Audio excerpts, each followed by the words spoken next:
The making of nationalism in Europe. After the fall of Napoleon, Europe entered a new phase of change and conflict.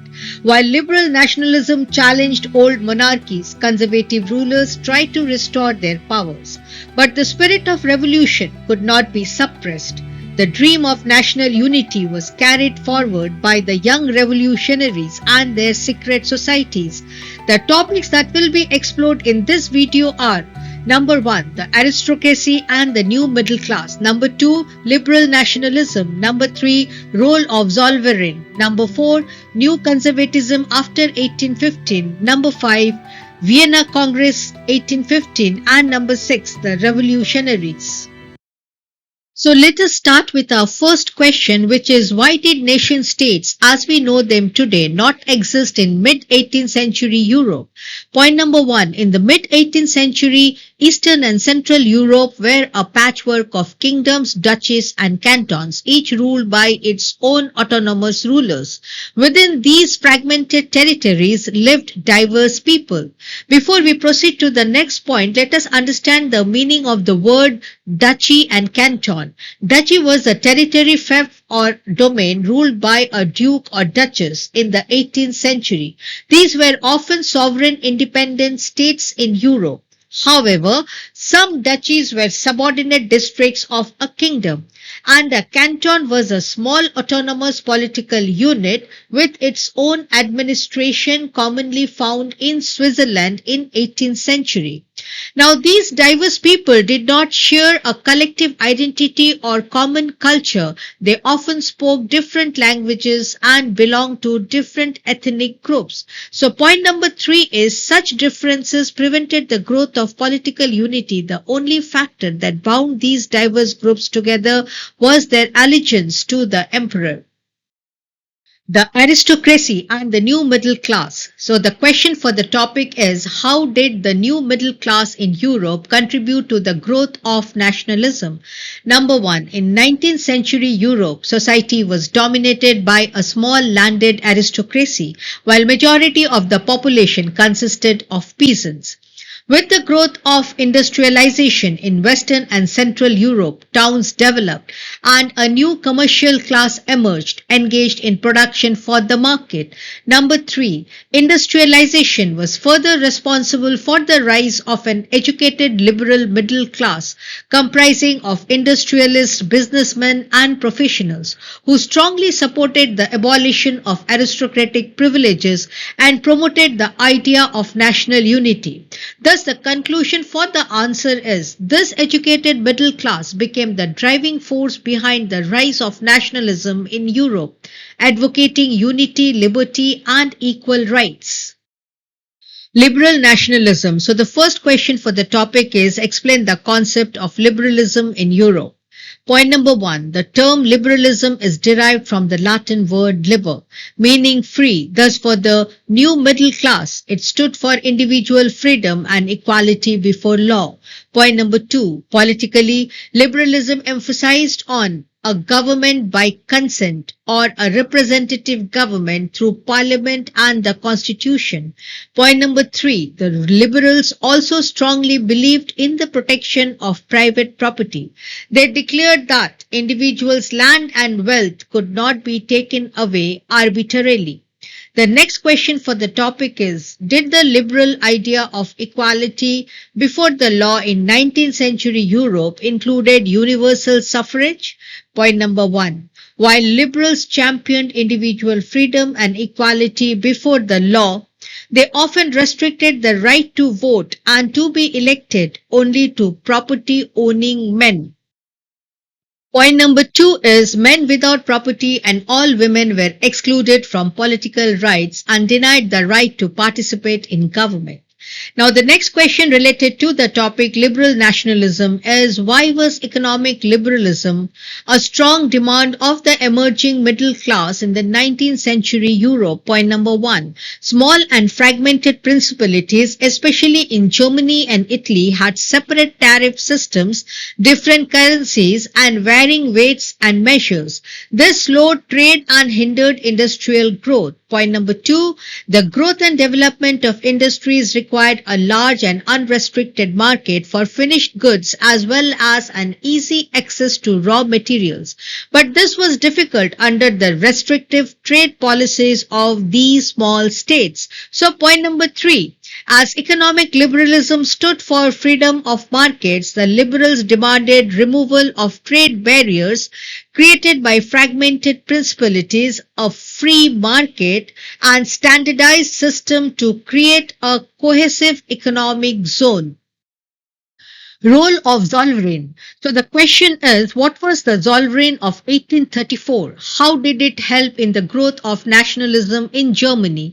Number 1. The German states were fragmented and had many tariff boundaries, which made commerce difficult. Thus, the Zollverein Customs Union was formed in 1834 on the initiative of Prussia to abolish tariff barriers among German states and create a common market for trade. Number 2.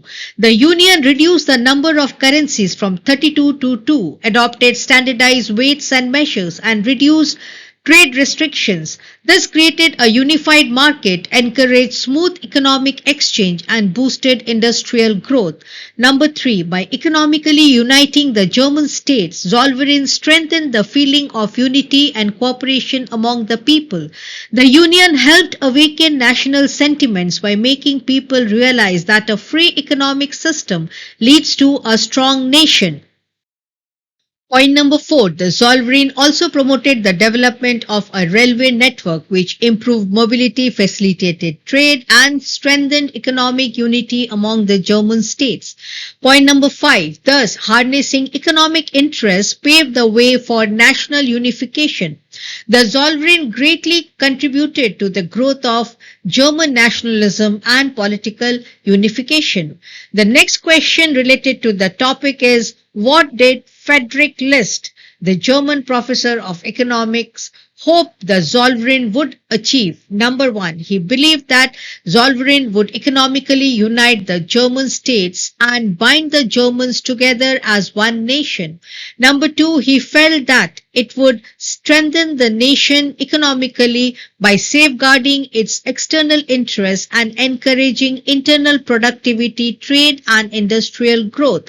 And point number 3, he hoped that this economic unity would create a sense of common identity and promote nationalism among the Germans. New conservatism after 1815. Napoleon Bonaparte was definitively defeated on 18 June 1815 at the Battle of Waterloo by the Allied forces. After this defeat, European governments were driven by the spirit of conservatism. So the question is, what was the ideology of conservatism followed in Europe after 1815? Conservatism was a political philosophy that gave importance to preservation of established traditional institutions like the monarchy, the church, social hierarchies, property, and family. It preferred gradual development over quick changes. So the next question is, what changes in conservatism after 1815 led to the rise of new conservatism? Point number 1. New conservatism continued to emphasize on traditional institutions like the monarchy, the church, social hierarchies, property, and the family. Point number 2. However, conservatives realized that the modernization introduced by Napoleon could strengthen traditional institutions like the monarchy and make the state more powerful and effective. So point number 3 is, thus, along with preserving traditional institutions, new conservatism also supported a modern army, an efficient bureaucracy, a dynamic economy, and abolition of feudalism, as this would strengthen the autocratic monarchies of Europe. Vienna Congress 1815. The Congress of Vienna was an international diplomatic conference which was fundamentally rooted in the establishment of new conservatism designed to restore the older order. Thus, following the downfall of Napoleon, it reorganized Europe. Representatives of Britain, Russia, Prussia, and Austria, who had collectively defeated Napoleon, met at Vienna for this work. The Vienna Congress was hosted by the Austrian Chancellor Duke Metternich. The delegates drew up the Treaty of Vienna of 1815 with the aim of undoing all the changes that had taken place in Europe during the Napoleonic Wars. So what was the outcome of Vienna Congress? Number one, the Bourbon dynasty, which was deposed during French Revolution, was restored to power. Number two, France lost all the territories annexed under Napoleon. Number three, a series of states were set up on the boundaries of France to prevent any further French expansion. Number four, the Kingdom of Netherlands, including Belgium, was set up in the north. Genoa was added to Piedmont in the south. Number 5, Prussia was given new territories along with portions of Saxony in the western frontier.